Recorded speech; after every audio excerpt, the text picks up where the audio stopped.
Good morning, good afternoon, and good evening, friends. Thank you for joining me on this episode of True Crime Past and Present. Now, I think that all of us that follow the Summer Wells case have probably seen the interviews that Jose Roman has been given. And I want to give my opinion and discuss the one he just had today with the interview room and the lab, which my opinion very very great interview done with Jose. I think it was done very respectfully and a lot of information that might have or was a little confusing in his first interview um you know kind of gave more clarity. And in addition to that, he didn't uh he didn't veer from what he had already said, which is which is what is great about this. But of course, we're the whole point of this is finding Summer, right? Where is Summer? She's still missing from Tennessee. Her parents are just a whole debacle in itself. But I want to go back to Jose because, again, in my opinion, I don't believe he has anything to do with the whole case, but he is really the only person that has kind of solidified what we've all thought was the parenting style and the home life of Summer and her brothers. And so he is, in my opinion, the only one that has been very truthful and hasn't really held back. I've always said that Jose has been, in just the demeanor, the way he talks, and he's very truthful, and he obviously cared for Summer very much. And in the short time he did get to know her. But a couple of things I want to touch upon. I think that there's been a lot of creators that have been very what is the word? They have been very suspicious. They have been kind of like putting Jose, kind of making his life miserable, and all he did was come out after all these months of him not being maybe not being connected to social media, maybe not being connected to technology. Um, and now it's like the whole YouTube community, it's out to get him. Why do I say this? Well, initially, in all the interviews he's given, one of the things that have always stood out to me in this, and I'm going to talk about, yes, about Summer, but I think we have to understand the power of YouTube and the power of people coming out and, sharing their stories and sharing, everything. And so I know a lot of times I've heard people say, well, you shouldn't use social media as a way to uh, come out and solve a case. Well, guess what, people? This is 2022, and a lot of the cases have been solved because of social media, because of the internet, because of people talking, because of getting pictures out there, right? Which is, we didn't have this available to us 10 years ago. But along with that, there's a responsibility that comes with this. And Jose is a perfect example. So, when he, in the both interviews that I've seen, but I'll talk more about the latest one, the interview room and the lab, which, if you haven't subscribed to them, if you haven't checked it out, I would highly, highly recommend you guys going in over there and checking them out. Just, Google them. You'll see Chris McDonough and, oh my gosh, I don't know the name from the lab guy, but I love his commentary. Anyways, so he always says that he the whole reason why he ended up in Tennessee was because of a mental health crisis that he had, and he is not shy to let us know that he has tried to commit suicide in 4 occasions. And in this particular interview, he talks about it a little bit more in depth. And he also said how, because of his marriage breaking up, whatever issues were happening, it just destroyed him, destroyed his mental health, destroys basically his sanity, and he was placed in a psychiatric hold, or he, let me back that up. I'm not sure if he was in a psychiatric hold or he decided to be hospitalized himself, but he was there between 14 to 17 days from what I recall from the interview. And so just him saying that tells us that this is a person that has is in a very fragile state of mind, right? And so it kind of makes sense when he said that he came to Tennessee and the opportunity of starting fresh. I can see that happening and him being vulnerable basically at that point. And so I think this is the reason why he kind of decided to go ahead and rent that room from the Wells home. And, here we are now. So initially, again, he was very naive, in my opinion. I think he wanted to do the right thing, right? And kind of like he was probably hearing everything that was happening, once he started to get more into social media, into YouTube, and just looking at the different videos that were happening regarding Candace and Dawn. And he probably said to himself, listen, I have the truth. Let me tell you exactly how it goes down in that household. So that's what he thought, again, naively came out and he gave his opinion, right?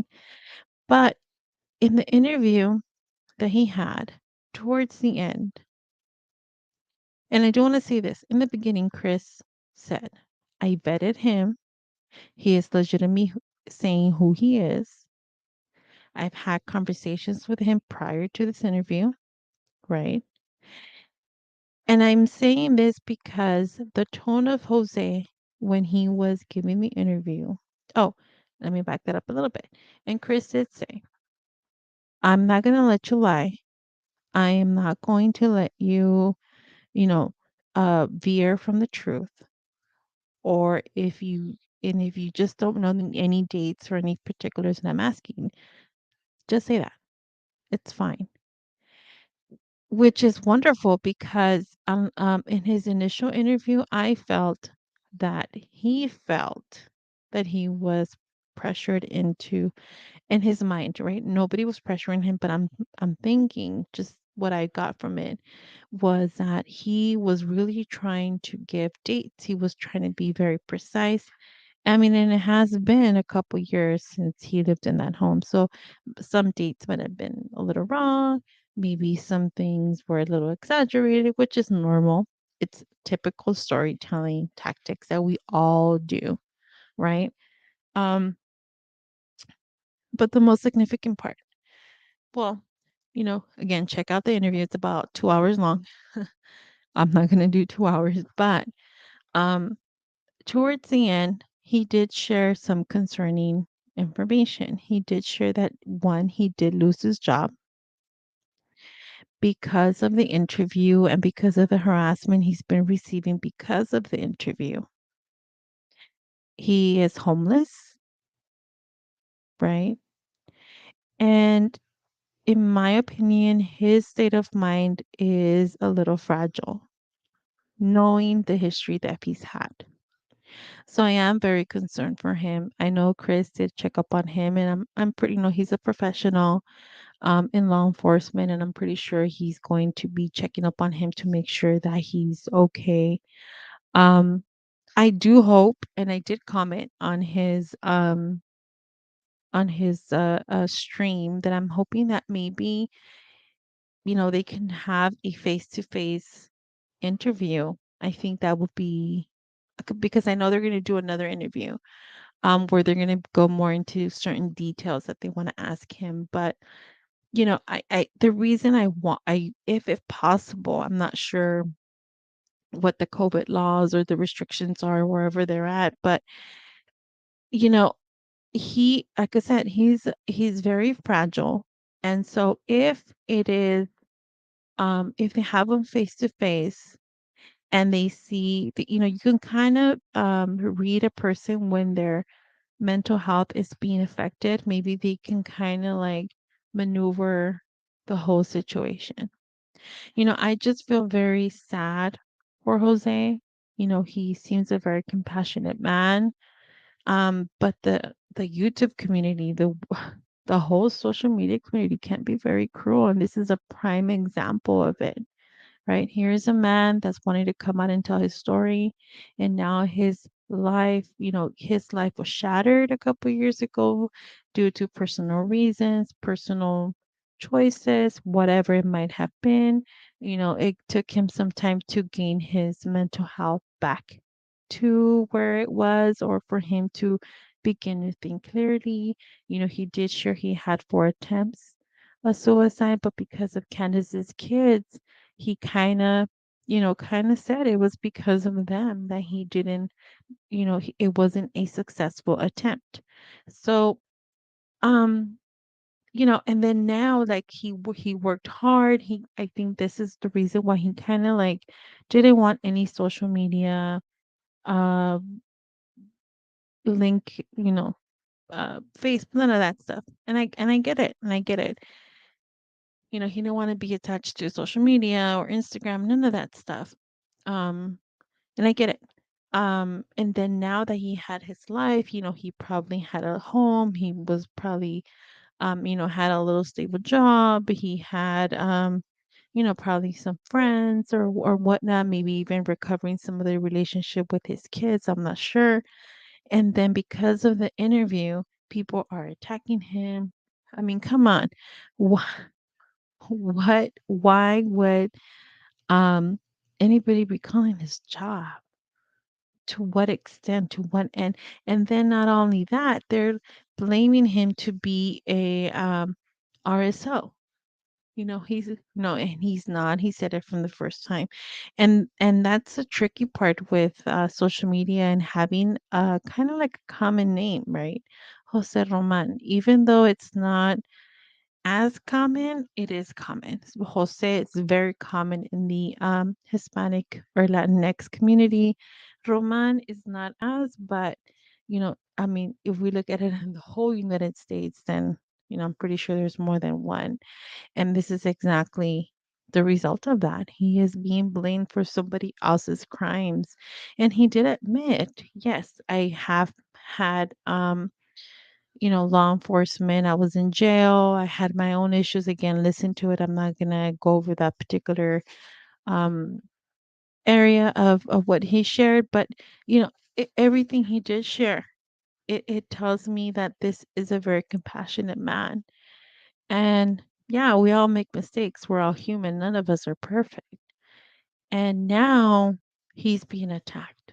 And what kind of pisses me off in a way, it's like here he is, trying to do the little bit that he can to try to find this baby girl.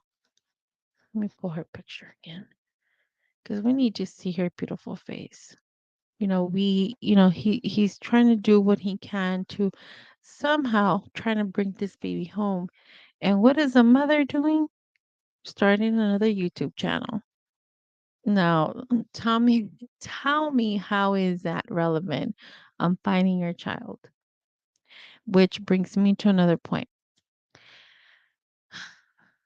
I have heard, and now this is alleged, that information has been given or has been sent to Don, either through phone or through, I don't know, through however you get communication down the jail, wherever he's at, of Candace's YouTube stuff.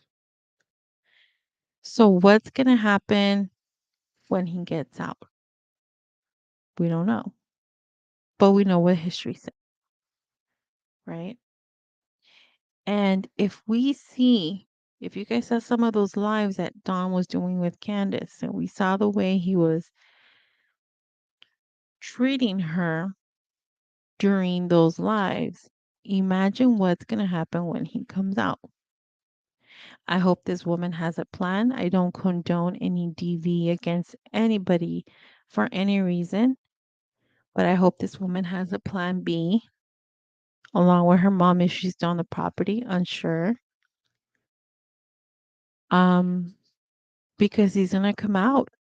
I mean, time flies, right? I don't know. I just wanted to come on here, like I said, discuss this guy.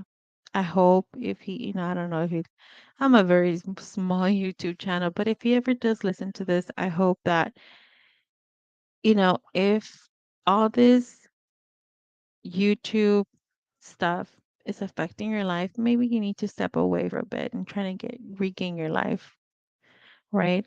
Um, YouTube is very harsh. Social media is very harsh. So, I hope nothing but the best for this man. I hope he gets life stability again. I hope his mental health is not affected by all this whatsoever. Um, yeah, but tell me what your thoughts are and if you've seen that video. And if not, like I said, I highly, highly recommend you guys going and checking it out. All right, until then, we'll see you on the next one.